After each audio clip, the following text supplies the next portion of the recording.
What's up, guys? As you can see from the title of this video, I listed my Zl1 1Le for sale, and in today's video we're going to talk about why.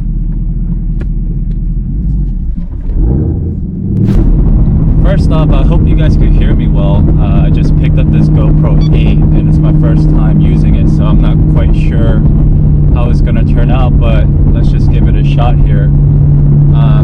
As you can tell, I'm currently driving in my Camaro Zl1 1Le, going downtown to meet up with a couple of guys so that we could have lunch and check out Sammy's new Huracan as well.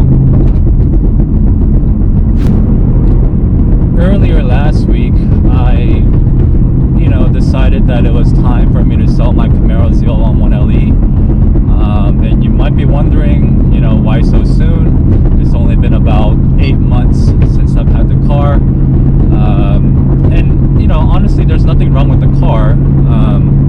I love the car for the way it is, the way it drives, regardless of how bouncy it is on a daily driving scenarios. But honestly, I love the car. But at the same time, there are just so many good cars out there in the market that I don't want to stick with one car for years at a time. If I ever miss this car, I could always come back and buy another one. But right now, there are a couple of other cars in the market that are sort of, piquing my interest. So I listed the car for sale on Auto Trader and local forums just to see if I have any interested buyers. That way I can move on to the next car and see how that turns out for me. If you're wondering which cars I'm considering at this point, there's a short list. And it's kind of funny because the list of cars that are on there are just so different. There's a wide range of cars that don't really have anything to do with each other. For instance, just up until a few days ago, I really wanted the new Supra. The Supra for me, whether BMW made it or not, did not really matter. I looked at it as a car as it is. I thought the car itself was actually fantastic. I haven't driven one, by the way. I haven't driven the Supra, but just the looks and just the fact that Toyota put their, reliability testing for a very long time on the V58 motor and found the motor to be very reliable was a big thing for me. And with all the tuning options that you have available in the market already, it almost seemed like a no-brainer car for around like 53, 55K MSRP. And I wasn't going to pay anything over MSRP for that car. I found a couple of launch editions that actually that the dealer was willing to sell to me for MSRP. And the locally, like, I've been just trying to go to different dealers, try to sit in one. But one, like, the dealers wouldn't let you sit in one or even touch it. Or two, dealers don't have it. So finally, I reached out to a guy in the DFW area who has a Supra. And I asked him, I was like, dude, I'm 6'4", do you think I could possibly fit in one? He said, well, it's funny you mentioned that because I bought my Supra from a guy who's 6'3", and he sold it to me because he just wasn't comfortable. So there goes my Supra hopes. I crossed that one off the list. I think the only way that it would have worked out is if I immediately changed the seats out to, more of a bucket seat of some sort.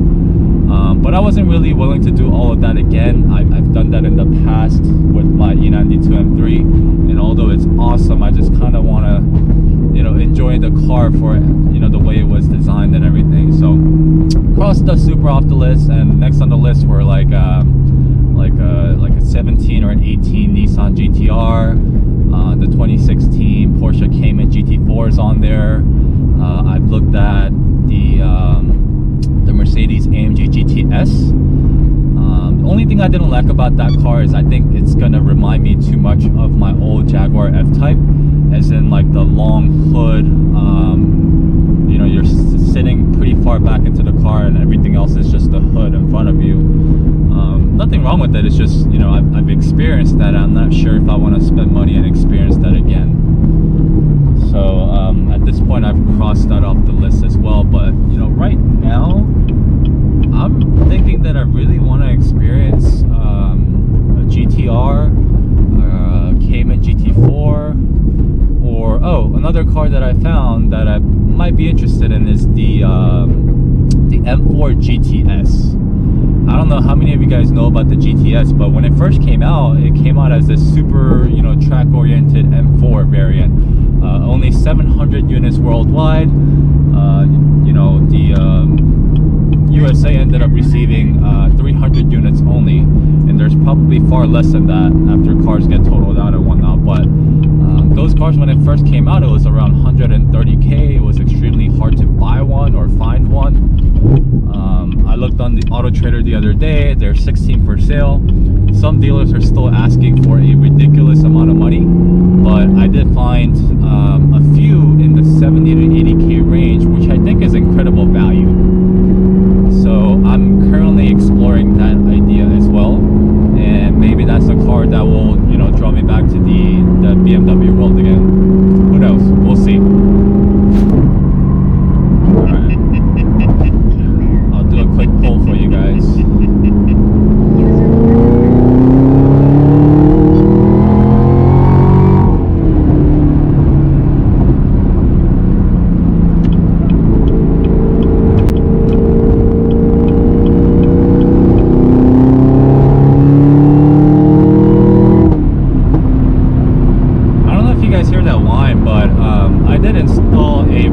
Intake about 2 weeks ago on the car.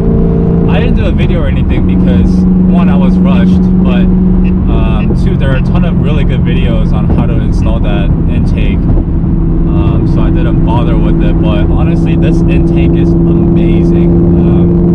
I can't really tell like any kind of power difference or anything, but the sound that it makes when you're wide open throttle, the whine that you hear, it is just incredible.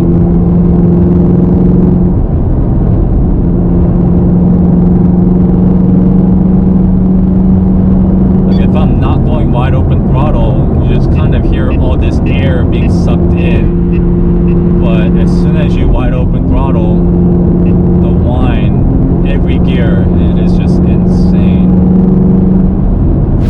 So that's sort of the cars that I'm currently looking at right now.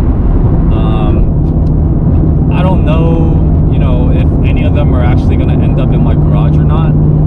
I sort of just want to take care of my Camaro Zl1 1Le first, sell it first, and then see what's available for me to buy at that moment. Since I do daily drive this car, and since I like it so much, I'm not really in a rush to sell it. Plus, I don't think people really buy something like this in the winter, and winter is coming up really, really quickly. So this car might not sell until spring or until next summer. If that's the case, then I'll continue to drive it daily. I'll also continue to track it as much as I can, and share as much content with you guys as possible. The GTR for me has always been one of those cars that I would like to own. I understand that the car has been out since 2008, 2009, so it's been like 10, 11 years.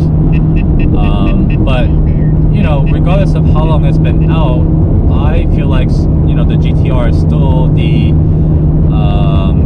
like a bargain supercar. Like, I don't want to call it a supercar because everybody has a different meaning of a supercar, and honestly I don't know if a GTR would qualify as a supercar, but it has performances of a supercar. And I'm looking at the 2017, 2018 because they have different bumpers and they have a different interior, and I think those changes really made the car a whole lot better. A lot of GTR people say that 17 and 18 the car's gotten extremely soft, and I get that, but honestly, coming from a Zl1 1Le, that might be just exactly what I need on my daily commute, because this car beats me the hell up. Every single day when I drive it, when I get out, I feel like I need to go see a chiropractor because the ride is super rough. So who knows, maybe the GTR could help me in daily driving and longer road trips that I do frequently to like Austin or Houston. The Cayman GT4 is a really interesting car because kind of like the M4 GTS, when it first came out, it was extremely hard to get a hold of. and they were being sold over MSRP and all of that. But you know, I don't know what happened. I don't really follow the Porsche market all that much. But you know, you go on Auto Trader or Car Gurus, and now you're gonna see a lot of Cayman GT4s in the 80s to 90s. I mean, some are still over 100K, but I don't think you need to spend that much for that car, especially when there are really good examples with low mileage, with the carbon bucket seats, carbon ceramic brakes, all of that for just about 85 to 88 grand. I think it's a hell of a car for the money. The only part that I'm worried about is the fact that the car will have significantly less horsepower and torque, but at the same time, the car probably weighs a whole lot less than this one. This car, for instance, weighs about 3,900 pounds, and I don't know exactly, but I'm willing to bet the Cayman GT4 will be around, I don't know, 3,200, 3,100 pounds or something like that. So that's a significant, you know, weight difference where, you know, although it has less horsepower and torque, I might not notice it as much because the car revs higher and it's also way lighter. So let's talk real quick about the ride quality in the ZLE. If you ever look this car up, all the reviews would say that this car has awful ride quality unless you're on the track, and it's absolutely true. This car, honestly, for a daily, is not a great car. It's actually pretty bad at that. I mean, right now I'm riding on Dallas North Tollway, which is also known as the Dallas Autobahn. I'm not even going that fast. Speed limit, I think it's like 65. I'm going like 70 or whatever. But the car is just bumpy. I don't know how much of this GoPro will capture because it's got all the features where it kind of smooths out the bounciness. But the whole time I feel like I'm just going like this. And you know, once I get off the highway and get to downtown, the car is just gonna be awful. Every pothole that I hit, it would literally sound like the car is just breaking apart. But you know, I knew that going in. That buying this car, that the ride wasn't gonna be the smoothest thing. But honestly, the car is just that good to not drive it on a daily basis.